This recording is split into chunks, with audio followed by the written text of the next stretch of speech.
Hi, dear listeners. This is Kate Riga. I'm here to make a quick pitch that you consider becoming a TPM Prime member. TPM has used the member model for over a decade now, and our loyal members are the only reason we've been able to weather the turbulence of the media landscape and avoid the fate that has befallen so many other independent outlets. For $70, you get no paywall, fewer ads, access to the Hive member forum, a members only newsletter, and more. For $140 a year, you get all of that plus no ads at all. Without our members, there is no podcast, not to mention that I'm out of a job. Thank you so much for listening and supporting us. We couldn't do it without you. Hi, this is Josh Marshall, and this is the Josh Marshall podcast featuring Kate Riga. Well, we are in the thick of it. I don't know how else to put it. We have, since we talked to you last, we have had this unfolding story of, Elon Musk's sort of wilding spree throughout the federal government. And we certainly knew that Donald Trump had these plans to, you know, politicize the federal workforce. To he was less clear on downsizing it, although that was certainly a big part of Project 2025, which obviously he denied he had anything to do with. So it's sort of, when we talk about, what Trump said he was going to do, this is a very kind of Schrodinger's cat sort of discourse where it depends at which time. But in any case, the point is that we knew going into this that Donald Trump had it in for the federal workforce and everything that goes with that. But what we have seen over the last 3 weeks is an accelerated version of that, and something that I think is qualitatively different in the hands of Elon Musk. And here we get into things we have to speculate about. But my distinct impression is that Trump gave Musk the sort of a carte blanche. Go see what you can do, right? And he has run with that. And my distinct impression is that he has run with that, and Trump has, when asked about it, he says, thumbs up, awesome. I love what Elon's doing. And, at some points he kind of says, if it gets out of hand, I'll say so. And, but it is my distinct impression. And I this looks undeniable to me now, that Elon Musk is driving this train. Donald Trump clearly made it possible. And he is, okaying everything. But there's a critical difference there. This is Elon Musk's operation. There was an article in Semaphore by one of their business writers, and sometimes people. It is paradoxically, ironically true that often reporters outside of the political space have the license to be just a little more candid about what's happening. And this reporter said, Elon Musk has managed basically a hostile takeover of the federal government. He's just done it, and I think that's the reality that we are seeing. There was this bizarre photo op yesterday with Musk, Trump. One of those ones where they're in the Oval Office and Donald Trump is sitting there, and the appointee of the moment is standing next to him, which was Musk. Musk also had his kid. I feel like I've heard this kid referred to by several different names. I guess he goes by X, right? So you have all these things that are kind of, we're in a kind of a dystopian fiction here at this point. In any case, unlike most of these photo ops, Elon Musk did all the talking. He did a kind of a free form, 20-minute press conference talking about Doge. Trump was there to sign an executive order, which we only saw later in the day. And, I did a post on this last night. I don't think it's too much to say that this executive order, in essence, puts Elon Musk in charge of the federal government. Um, Not in the sense maybe that he's, doing the, sort of making the tax policy decisions on Capitol Hill, which we're also going to talk about. And maybe, Trump clearly wants the Gaza portfolio to himself, which is a whole other bucket of bizarreness and much worse than bizarreness, but I don't know how else to characterize that. But in any case, what this executive order does is that it puts Doge in charge of creating this federal downsizing plan to pretty dramatically cut the size of the federal workforce. um, in addition to that, it puts a Doge minder at every agency in the government. And in this case, agency also means, um, department.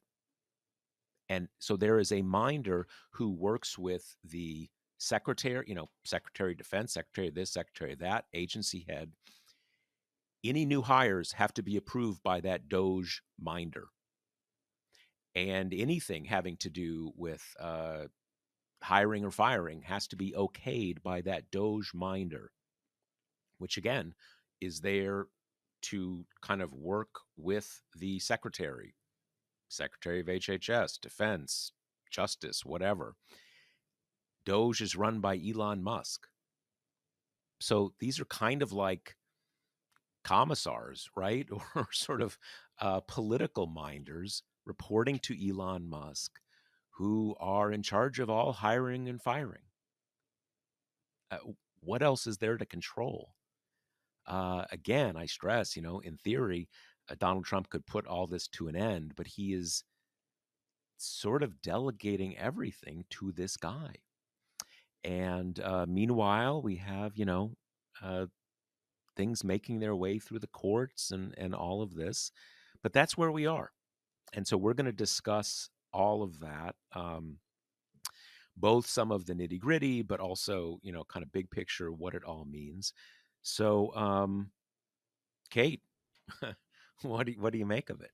So, something we've been focused on recently is the court piece, especially as the courts have basically blocked kind of every most catastrophic piece of what Musk and Trump are doing. And now you can argue that some of this is, too far gone. And that's almost certainly true with the kind of chasing out federal workers thing, because and this is like all employment law to some degree, even if later you find out, illegally fired, even if you get back pay or something, people have often, they need jobs, right? They often move Yep. on. You kind of get your way in the end anyway. But what's starting to bubble up is from JD Vance, from Musk, from Stephen Miller, are these public facing, kind of raging at the judges and sometimes implied, sometimes explicit, urging to ignore a court order, right? And this is something that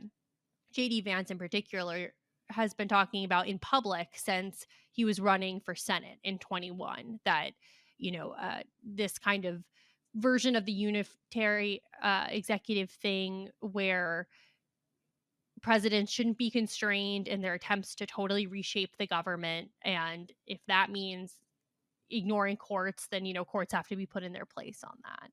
So right now there's kind of this split screen, which has been a hallmark of the Trump era, where you have him and people in his orbit saying these really worrying things about court orders in public. But then in the court documents themselves, you have Trump's DOJ being like, you know, we vehemently disagree with this order, but we are in full compliance. Here are paragraphs and paragraphs about how we are kind of following the orders. And in the old days of Trump, that was something you could kind of take to the bank, right? It's like in the January 6th case, you would have Trump walking around and doing his media hits afterwards, talking about how the election is stolen and everything. And then in the courtroom, his lawyers would hedge and water things down and never outright say it was stolen. And this is a common dynamic, that when the the kind of stick of perjury charges or contempt are involved, all of a sudden the most kind of outrageous bombast gets really walked back.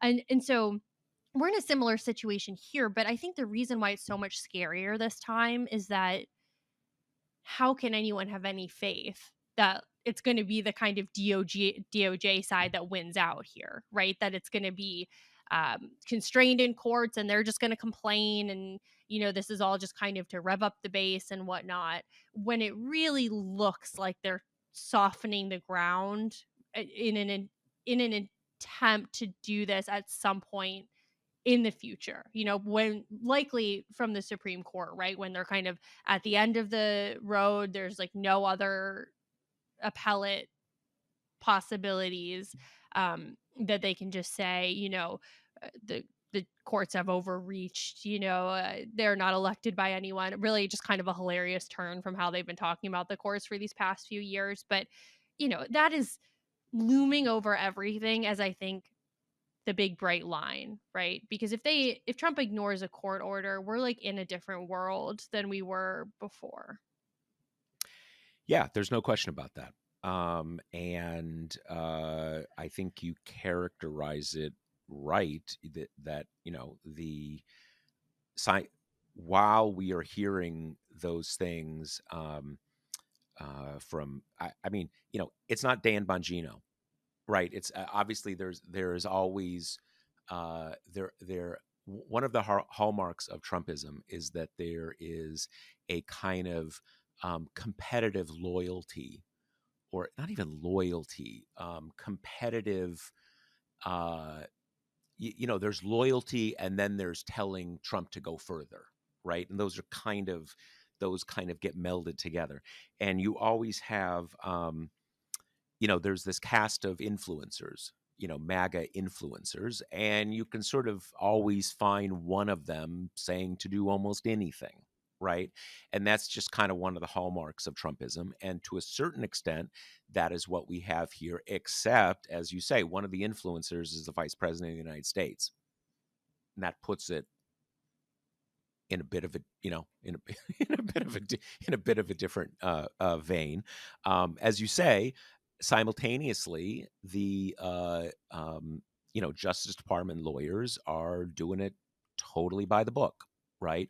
And I think and lawyers out there, and I suspect especially lawyers who get into court with these sort of federal, not just Supreme Court litigators, but get into these kind of cases, that it goes without saying that you're by the book until you're not, right? Like, as long as you're working the case, you're not going to be adding in like, hey, judge, hope I don't have to take this a little further in in your filing. You're doing it until you're not.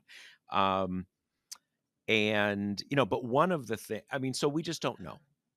We don't know if we are going to get outside of the you know outside of the court order lines. I don't know how else to put it. But you see something they are already doing, which I think is the more immediately operative question, is that for now, um, they do X at a department, whatever that is.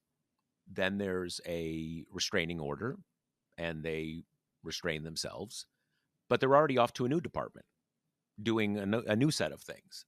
And probably a few days later, there's going to be some court stuff with that department.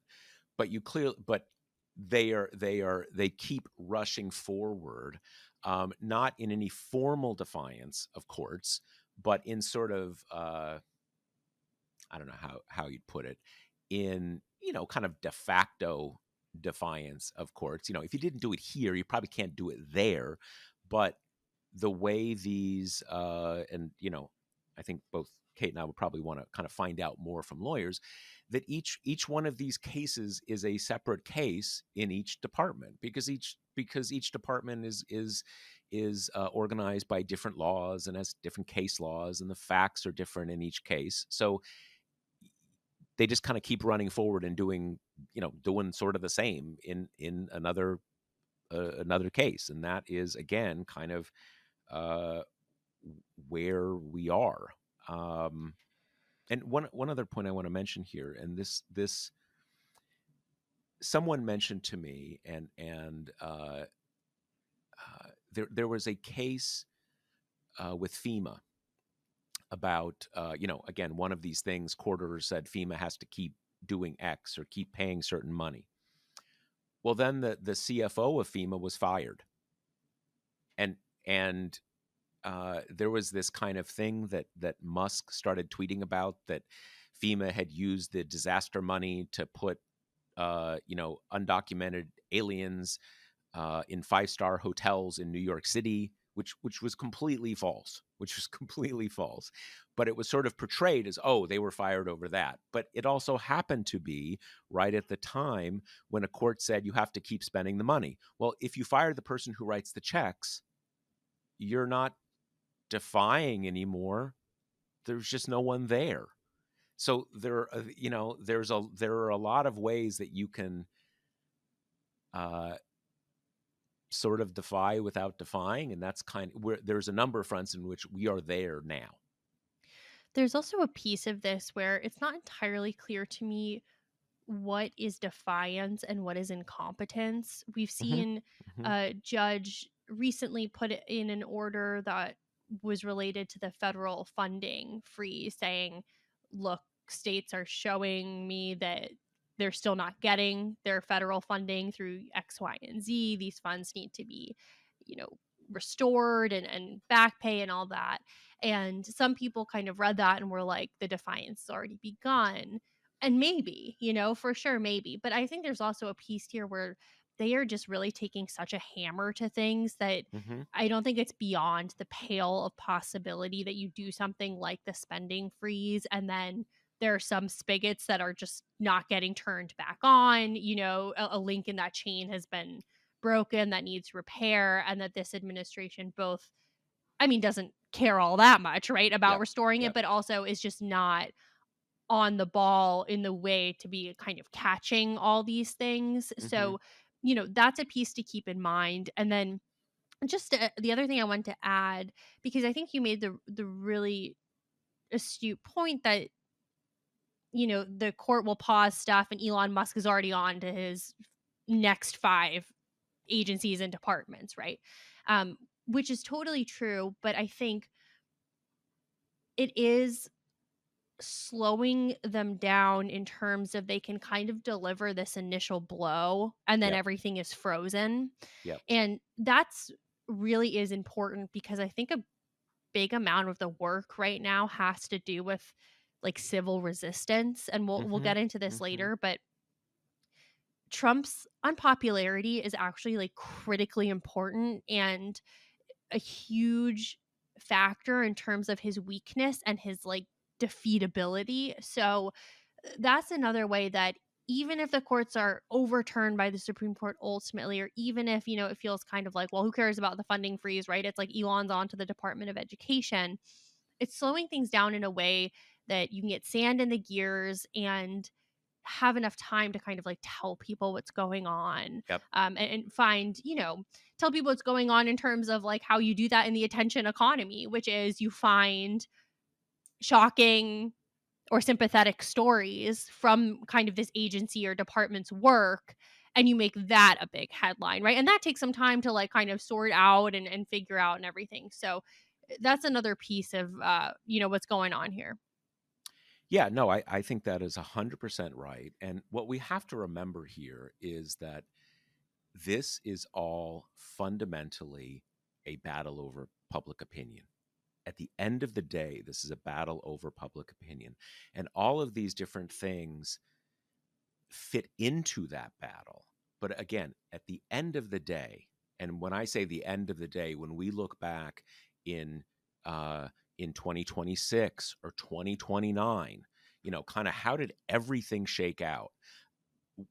It's going to come down to if a majority or even a you can hold on with this kind of elective authoritarianism, um, with maybe you got 48% support, right? But you got to have a lot of support, and we're going to have an election, in 2026. And there it really does matter how much support you have, right? But again, at the end of the day, public opinion. So, but it's to your point, the as part of that battle over public opinion, the courts slow things down. They force the government into court to say, to reveal details.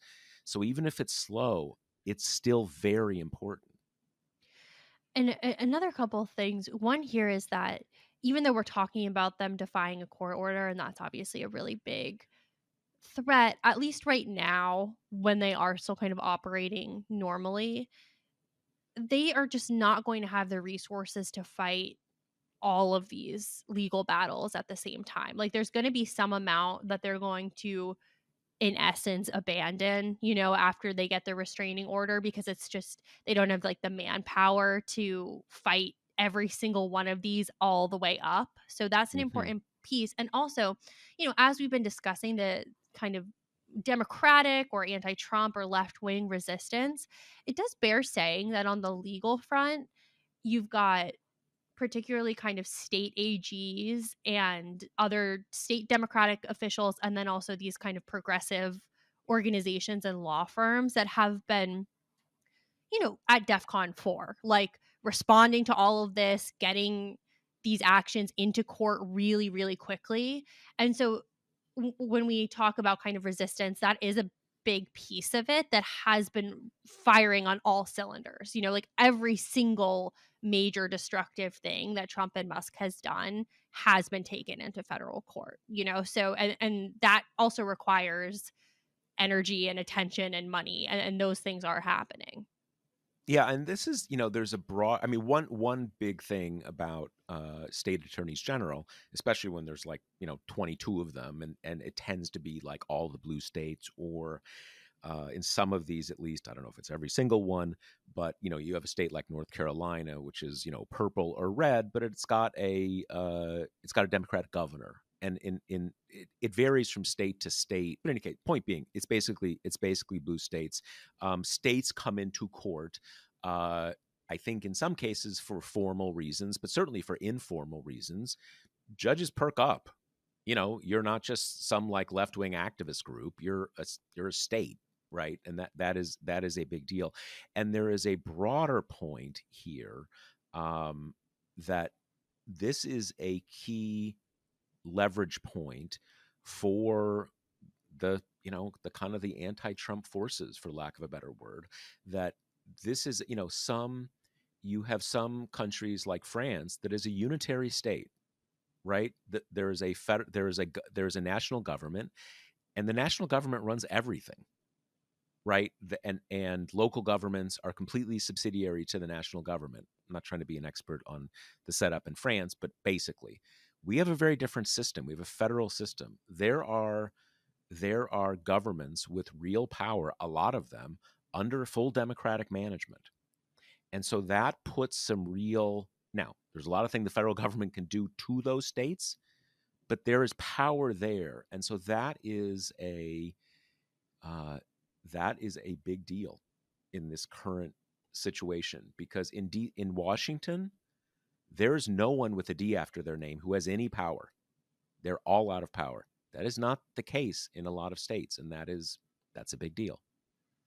It's also just kind of funny that you have Stephen Miller and all these people now saying, one federal judge should not have this kind of power, is the separation of powers run rampant. And it's like, to those of us who kind of lived through the Matthew Kacsmaryk, Reed O'Connor era, that's been abundantly clear for a while. And that is like a small perk of a lot of this stuff having to run through DC in particular. But, these blue state AGs are like, they're not judge shopping the way that Republicans were when they were picking their specific judge, But but they're they're not going to definitely Alabama.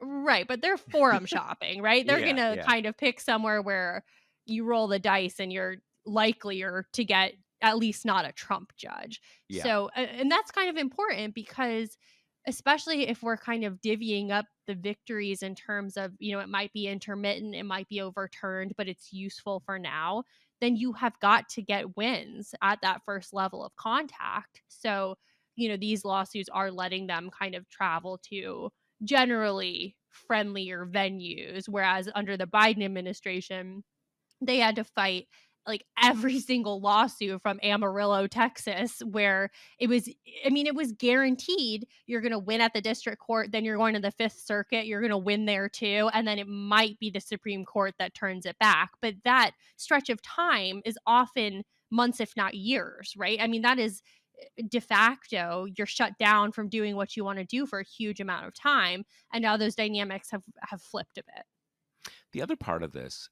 is that we are not only in a fight about a generally right wing judiciary's interpretation of the Constitution, interpretation of the laws, how many, Kate mentioned before the critical point that if you de facto fire a ton of people, maybe they're technically on furlough or something, but if you fire a ton of people, maybe a year later some judge is going to decide that was wrong, but those people all have new jobs now, so that you can't undo things like that. There is a parallel thing like that with contracts. A lot of what they're also doing is just canceling contracts. Now, I don't know a lot about federal contract law. I mean, in general, you can't just that's sort of what a contract is, right? It's binding, but it's similar in the sense of whatever the law is, if you just cancel a contract and the work is done, you're not gonna put that back. But there is another layer of this whole drama, which is that we are in a contest about demonstrations of power, and a huge amount of what is happening right now. And the reason people are so aghast, the reason that people kind of don't know what to do, is that Elon Musk and his people are doing things that break countless laws, right? And laws, sort of administrative regulations, things where it may not be against the law, but people have claims to sue, and he's just doing it.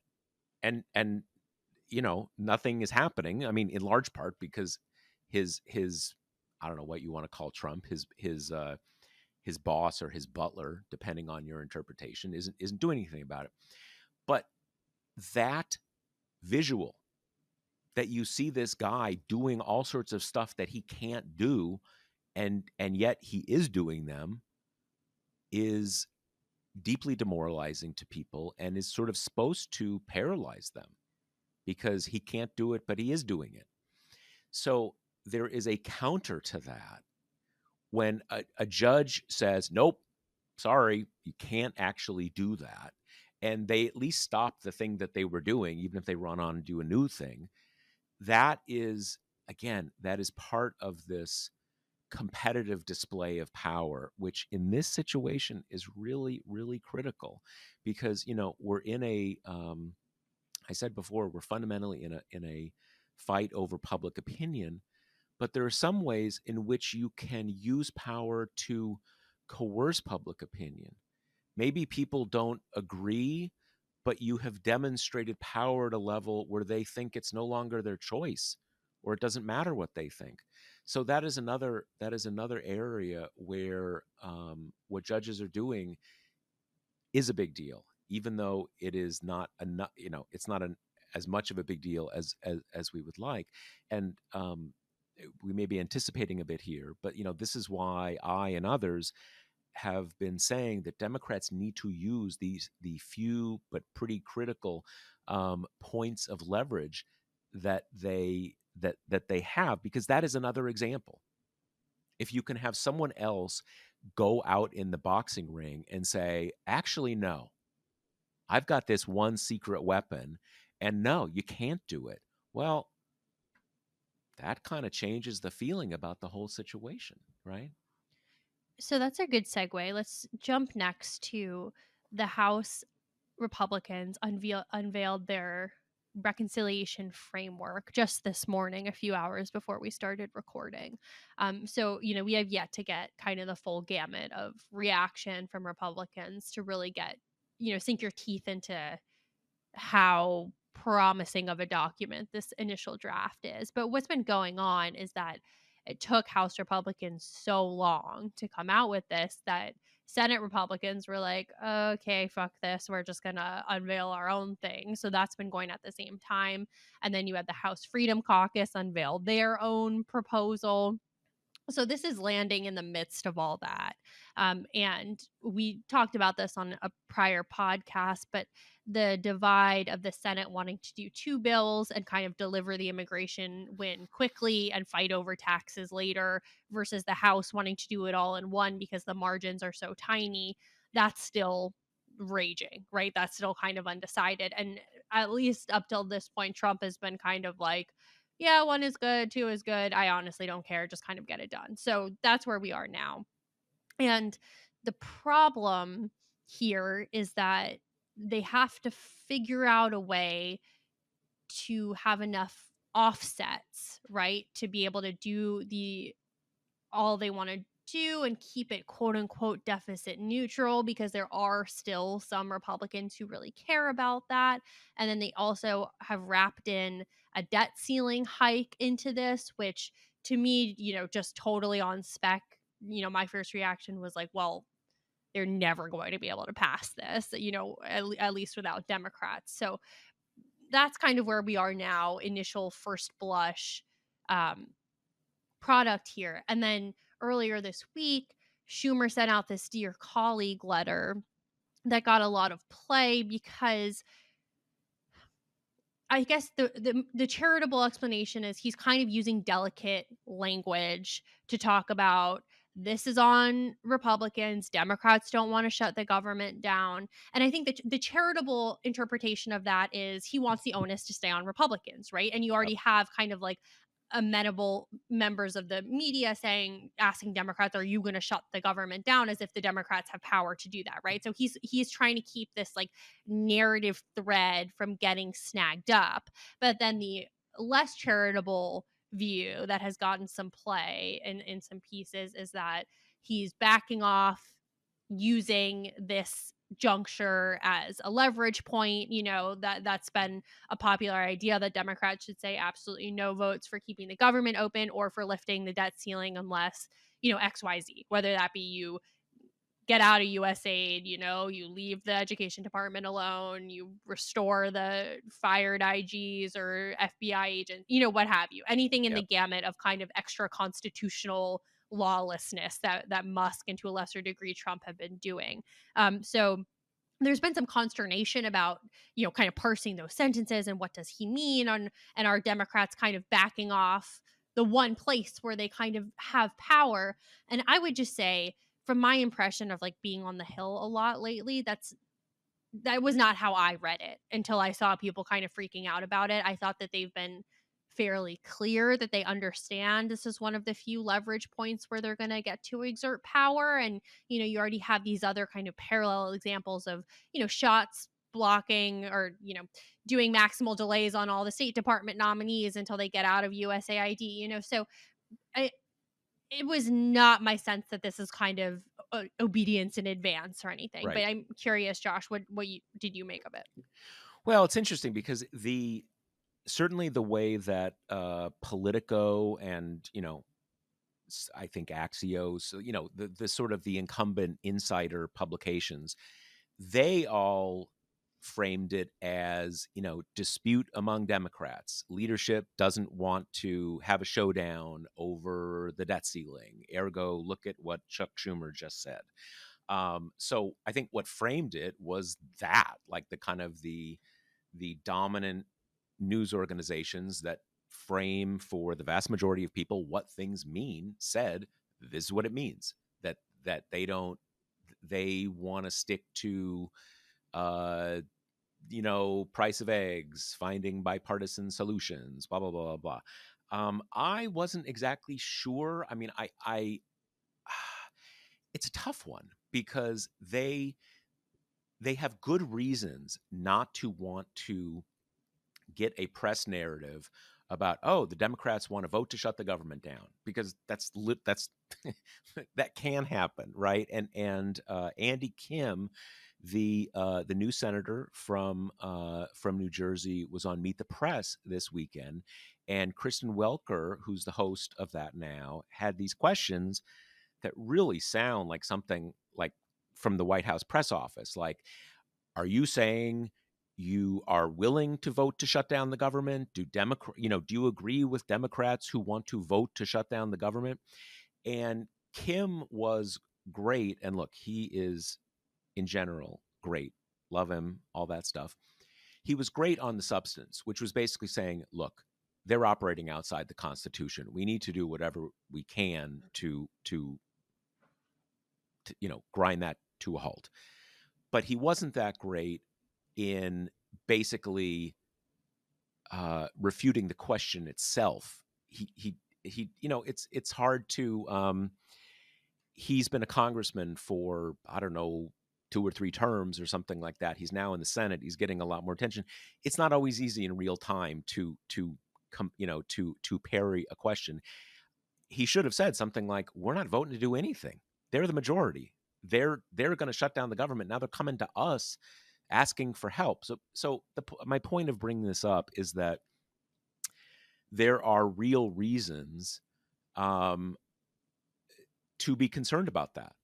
To say, hey, let's not get we don't want the spotlight on us now. Let's keep it on them. Right? They're doing everything.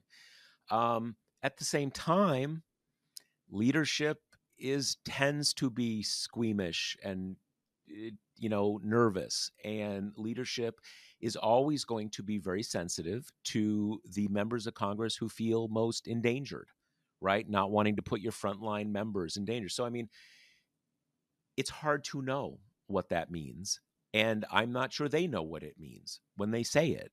I think the other way to basically, I agree, Kate, with what you're saying. I think the other way to look at it, though, is to say that things are going to get really tough, right? And we're going to have some tough, uncomfortable moments. And if you, as a constituent, really, if it's really important to you that they're going to go to the mat over this, you really want them to have said something publicly, which is like, we are never going to provide them votes if they are still doing these illegal actions, because then they're locked in, right? And they kind of can't go back. So it's kind of both ways, right? I think it was being overinterpreted, but like, there's a reason you want commitments, because things are going to get ugly. And there's a theory of the case here, which is looking back on Trump 1. If you look at his moments of deepest unpopularity, it's, right after January 6th. And then before that, it's ACA and it's tax cuts.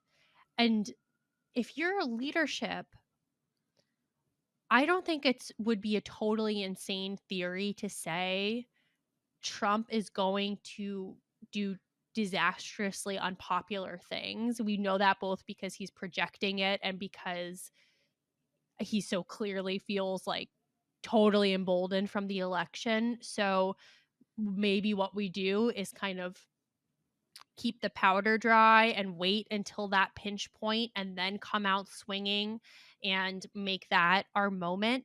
And look, I mean, the downside there is that is an awful lot of time of demoralization and pain for Democrats until you hit one of those pinch points, Mm-hmm, right? And mm-hmm. you're risking kind of depressing people out of the realm of paying attention to politics, which, as we'll get to in our final segment, is dangerous in this Yep. situation.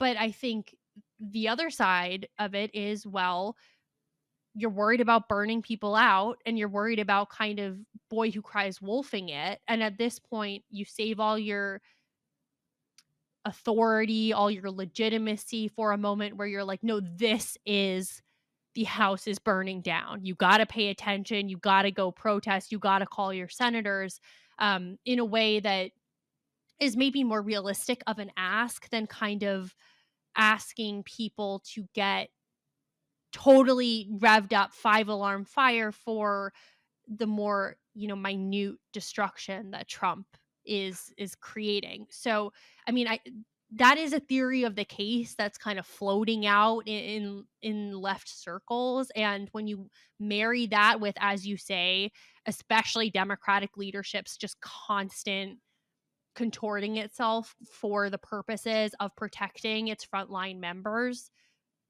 that could lead you to a place where you don't get the big vote withhold. You don't get the whole kind of fuck it, we ball, shut down the government type stuff this early on.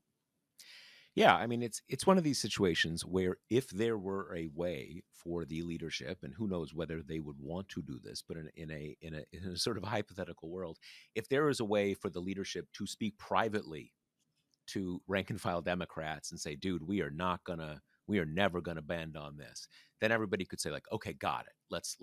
We got it, right?" But there's obviously no way to do that, right? Everything is public.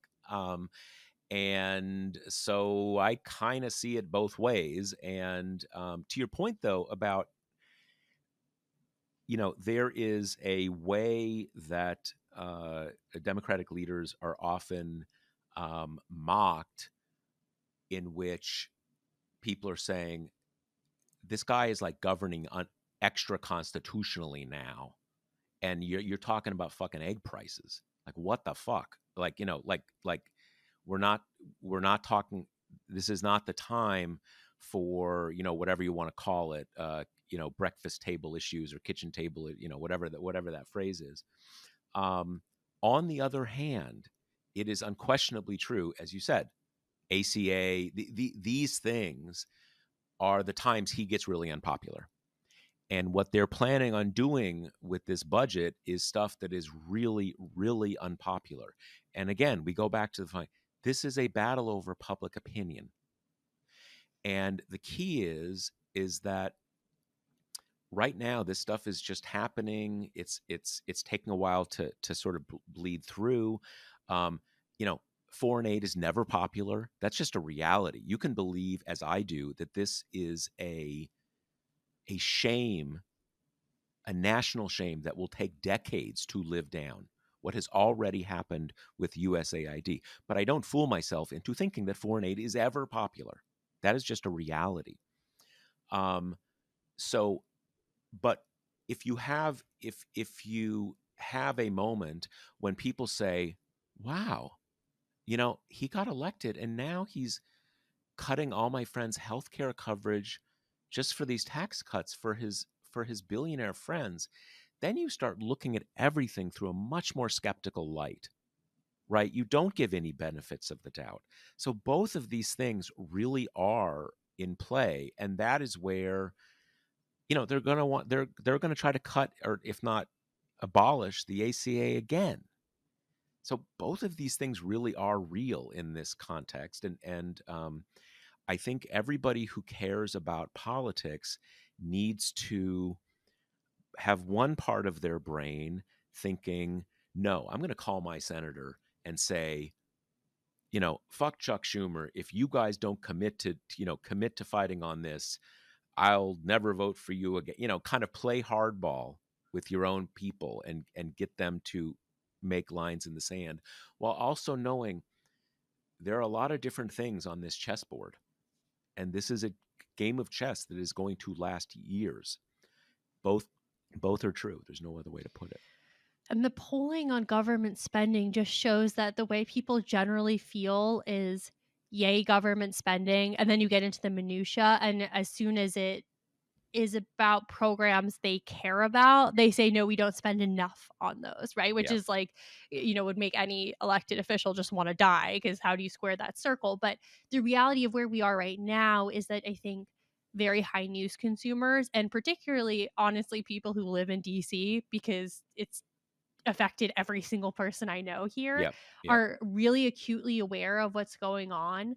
But the pain has not bled through to the populace in the same way that it would, if he makes good on the tariffs, or, Yep. Yep. cannibalizes ACA to pay for other stuff, or goes after any of the big social insurance companies or anything in that realm that would really come to the attention of even kind of low news consumers. I mean, that's what you need to have this big, robust reaction like we saw with the ACA appeal, right? That wasn't just coming from TPM readers, that was coming from people who were like, oh shit, now I might lose my health care, time to kind of clock in, right? So I think that is part of this And calculus, Trump which is supporters, and Trump right. supporters. Yeah. And that's part of I think, the Democratic leadership calculus, which is you are simply not going to get people to like come out to the streets and burn up the phone lines because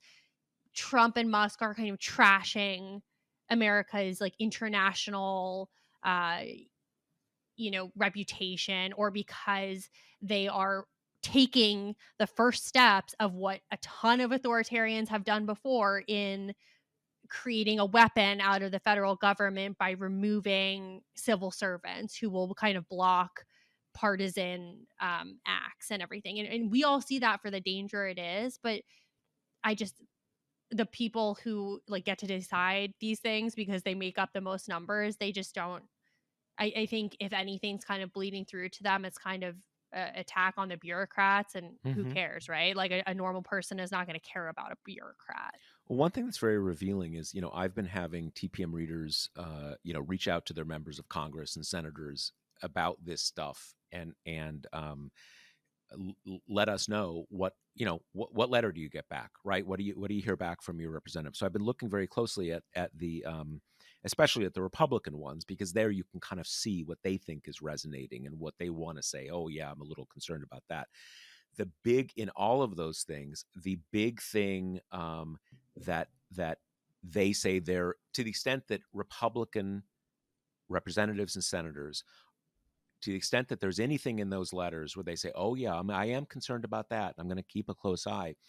It's the idea that these Doge people might be looking at your private financial information, right? And I think a lot of us, I mean, that's obviously important, right? But in the scale of things that are happening right now, I think for a lot of, high news consumers, certainly high news, center left high news consumers, that looking at some people's, social security number and some personal private information is bad, but it's 10th on the list. So, but it is an example of, that's the thing that seems to have resonated. That is the thing I think they're hearing from, not just, the annoying Democrat who's constantly sending, calling their office and saying they're terrible.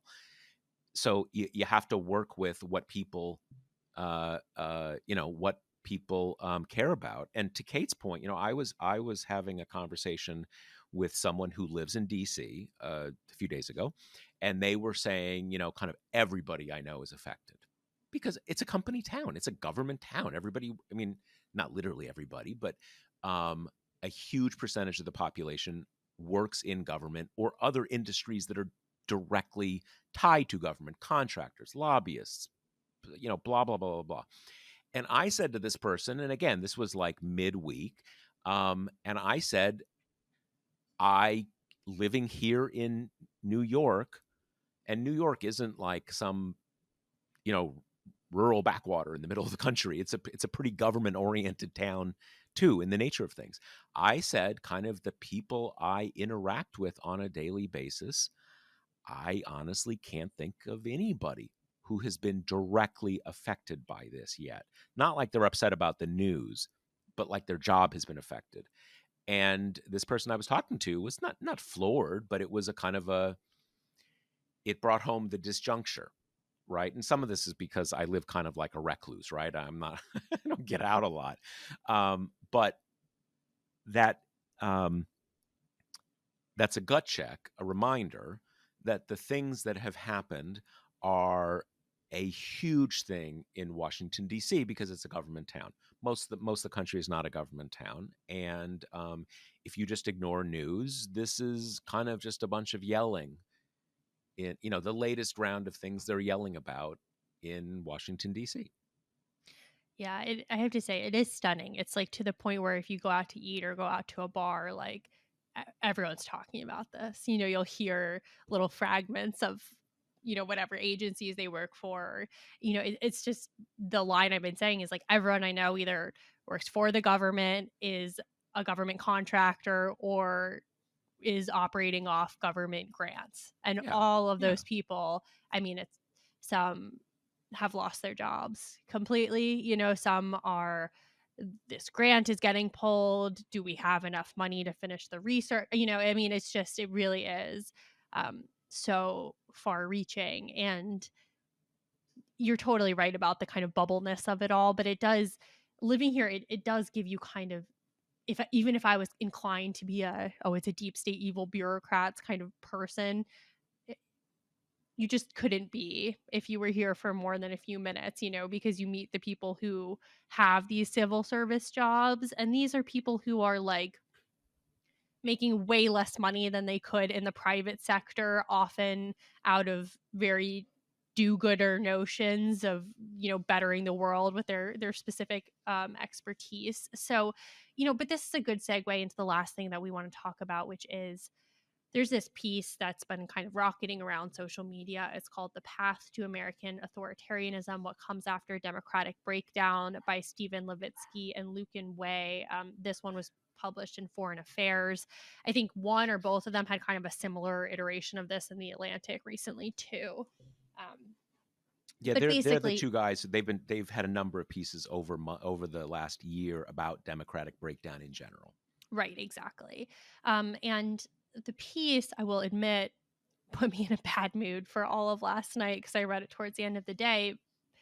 And it's so chilling because it's so familiar. Like everything they're talking about, I mean, you can't dismiss it as alarmism because you're like, we're already seeing it, you know? And basically the crux of the piece is we are on the cusp of what they call competitive authoritarianism, which is there's still kind of an opposition party that is fairly strong and that seriously competes with the authoritarian party in elections, but the authoritarian party will have rigged the game in ways that help it help it win. And again, even just from that, you're like, yeah, right. We live in a country where Republicans have so successfully gerrymandered well over their fair share of states, right? I mean, we live in a country where the electoral college is a huge boon to Republicans, where, you know, the Senate operates hugely in favor of Republicans. So like none of this is new, but this is kind of the next step down this path where rather than seeking to obliterate the federal government, they're seeking to weaponize it, right? To Hmm. fill it with partisan loyalists, get rid of the career people, the career civil servants, and use it to kind of, you know, choke off the domestic spending kind of stuff that is part of the liberal ideology, and instead turn it to the purpose of kind of punishing dissenting people, dissenting parties, dissenting ideologies, rewarding those that fall into line, you know, and then that can be giving out contracts to corporations that donate to Republicans, right? That can be going after corporations that have donated to Democrats in the past. That includes going after journalists, going after media companies, which we've already seen Trump doing, all with the comprehensive effect of raising the price and the pain of criticizing and defying the authoritarian party publicly to the point where, you know, we're probably not going to see people like tossed in jail because there are still, you know, the courts are not fully within his capture. Like this is different than consolidated authoritarianism because the United States does have relatively strong institutions outside of this, especially compared to other countries, you know, like Hungary, where they did this really successfully. But it makes it so that people will say, it's not worth it, right? Yeah. I'm going to be audited. I'm going to have to go testify before Congress. I'm going to get attacked online, you know, raising that cost with the hopes of forcing some people to stay on the sidelines, quieting public dissent, um, maybe chasing journalists out of their jobs, maybe making academics who would kind of write about this say, maybe I'll study something else. This isn't quite worth it. And then the kind of quieter, unseen costs of that, of some editors reining in aggressive reporters, right? Or young people who would be community organizers or activists saying, no, I'm not going to do that instead. And that's why this ties into what we were saying earlier, that Trump's popularity is really, really important, because in the very brief part of this really depressing article about why the United States has like a little bit of natural immunity here at its side, part of that was authoritarians are still, to some degree, affected by public opinion. And they were saying that authoritarians who govern with like 60 or 80% favorability are much stronger than someone like Trump, who, yeah, I mean, is more popular than he's ever been, right? But he's still hovering right around 50.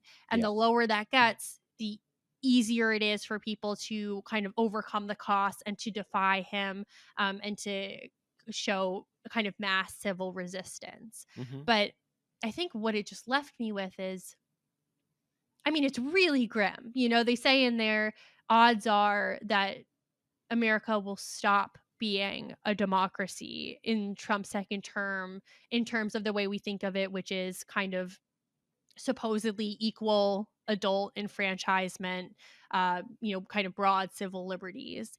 And that, I mean, we're already seeing this, right? It does. And it really helped explain to me a little bit what has caught me most off guard, which is the precision with which Musk has kind of targeted the federal government. We talked about this last time, how he seems to know kind of where pain points are and are going Hmm. after those. Hmm. It did a lot to help contextualize that for me, in terms of, we know that MAGAs love Hungary and Orban. They talk about it all the time, right? Like, this is kind of a big hobby horse for the more, quote unquote intellectual of those guys. Right. And that's exactly the playbook they're following here, right? You don't have to destroy the federal government. You just need to staff it with your people. And that requires that's the Schedule F stuff. That's the forcing out the career civil servants who, first time around, were a significant and important block of Trump.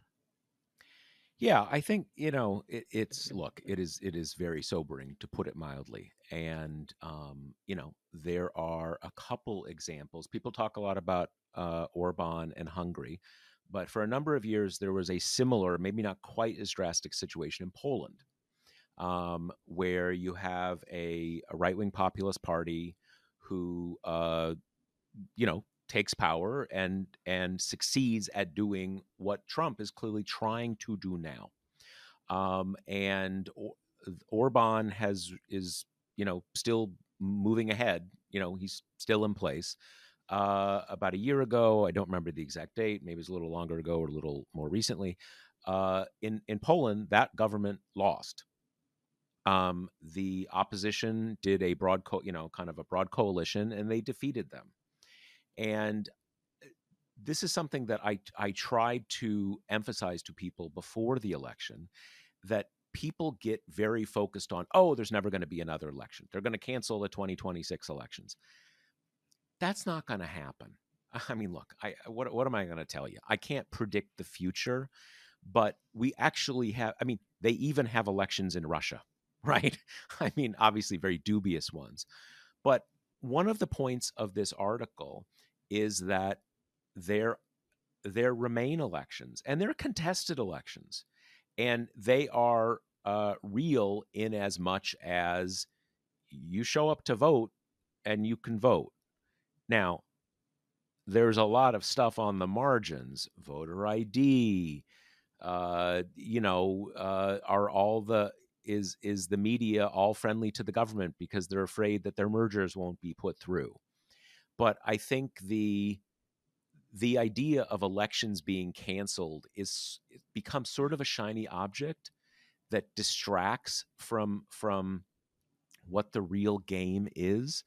And what Trump is trying to do is create a situation where you basically have a presidential dictatorship.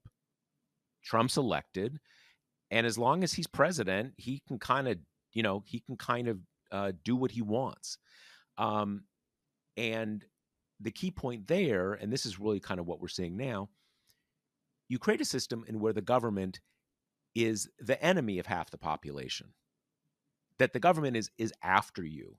And if you come before the government is not your friend. The government is not impartial. If you're on the wrong side, you are, and you get audited. I mean, you probably will get audited when you wouldn't have gotten audited. And your audit is going to be really, really intense and all that kind of stuff. So you basically have a situation where, again, the government is the enemy of half the population. And that is, we see it crystal clear right now. That is what he is trying to do. But there will be elections, and that is why it really does come down to public opinion, if you can sustain it. If you've got the 2026 election, and Trump is at 70% popularity, uh, you know he's going to win the election, and so kind of nothing else matters. So public opinion is key there, but a public opinion is also key now, because if this starts getting unpopular now, you're going to have a lot of members of Congress who say, let's put the brakes on this. I don't want to lose my next election, even if my next election is a year and a half off. So look, we are in the thick of it right now. He is trying to create a Poland, Hungary kind of situation, and we are in the midst of a battle over whether he's going to be able to do it. It's as simple as that. And that's why the point I want to leave our listeners on from the article, it just really emphasized the importance of civil protest to this kind of thing, and that's been something that's been so concerning is, the left is totally demoralized. It was a huge defeat, psychologically a huge defeat. I think it cost a lot of people to do a lot of soul searching, to know that, like, we're here talking about the degradation of democracy and so many Americans chose it. I mean, that's a hard pill to swallow. But they say in the article that, a built-in advantage for the United States is that it's a really wealthy country. And a benefit of being a really wealthy country is that your populace, relative to other countries, has the time and the wherewithal to protest, to pay attention, um, to say no, to call Congress people, to kind of stand up in the ways that normal people can stand up. And, I know we just got done debating whether or not kind of Democrats are going to use this as a big leverage protest point. But as a normal person, there's only so much you can do. But keeping up your own personal kind of resistance, whatever that looks like, being kind of tough enough to pay attention to what's going on and make it clear in whatever small way you can that you do not agree, that you will stand up against it. I mean, that is the difference between a flawed democracy and moving into authoritarianism for real. So, I think a lot of people feel really impotent and really helpless, and it's a hard time because people paying really close attention feel that way and also have to deal with the fact that most people are paying nearly no attention at all. But that small personal brand of protest is really important and is going to be called on a lot, in the next 4 years. So, however you can keep that little fire, burning within you, it is critical. And I think right now, to everyone who cares about maintaining democracy, it's the sacrosanct duty of being a citizen. Yeah, and there is. It's funny because when we talk about resisting protest, I think a lot of us, our mental imagery goes to like protesting in a march, right?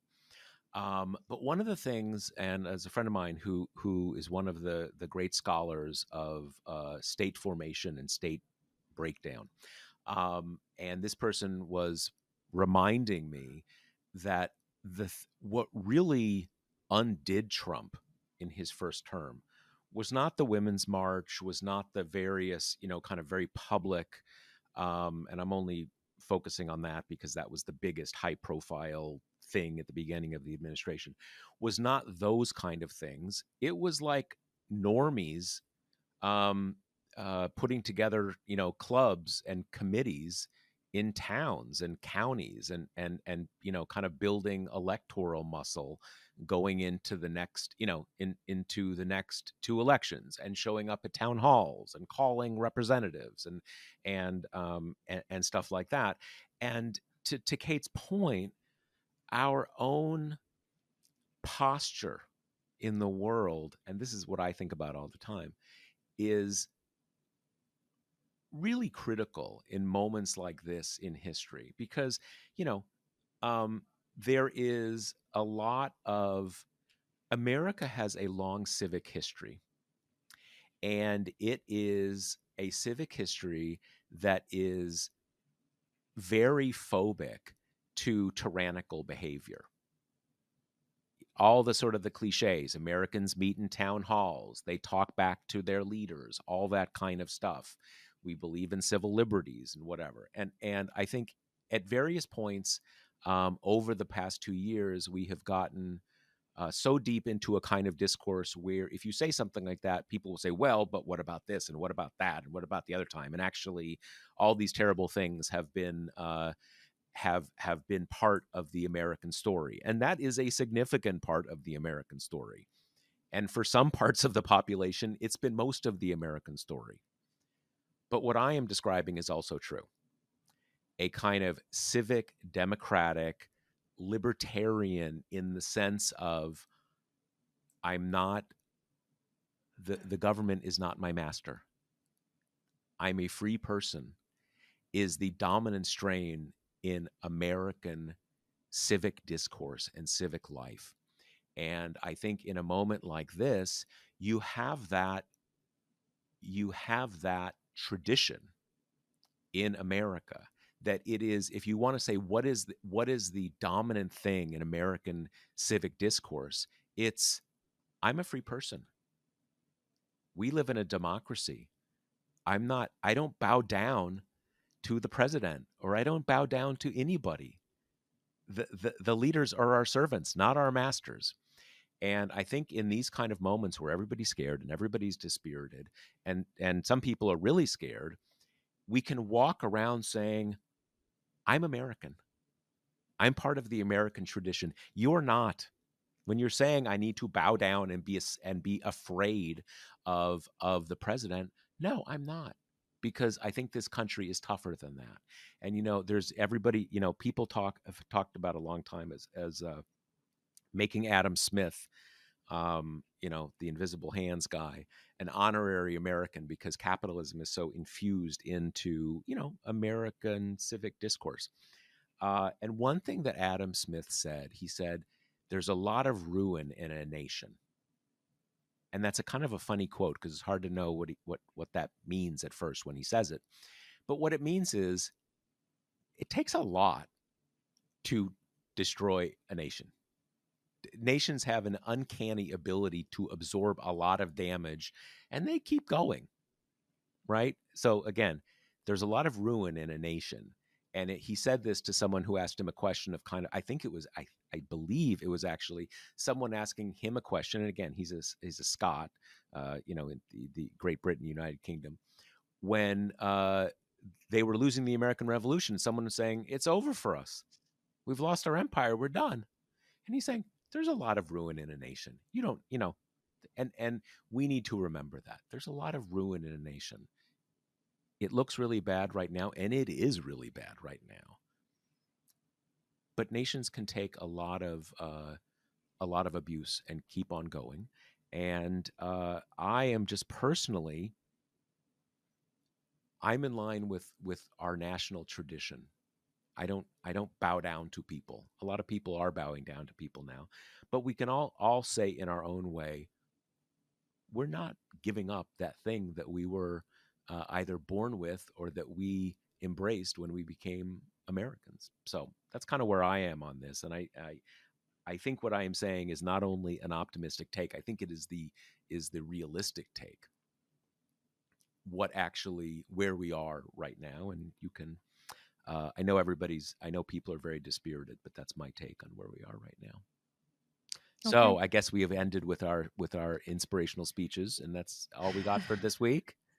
Yep, that's all we All got. right. Talk to you later, All right. guys. Bye. The Josh Marshall podcast is hosted by me, TPM reporter Kate Riga, and TPM founder, editor-in-chief Josh Marshall. The show is produced by Jackie Wilhelm. Thanks to Why Not Jansfeld for our podcast theme song, and thanks to all our TPM members who make this possible.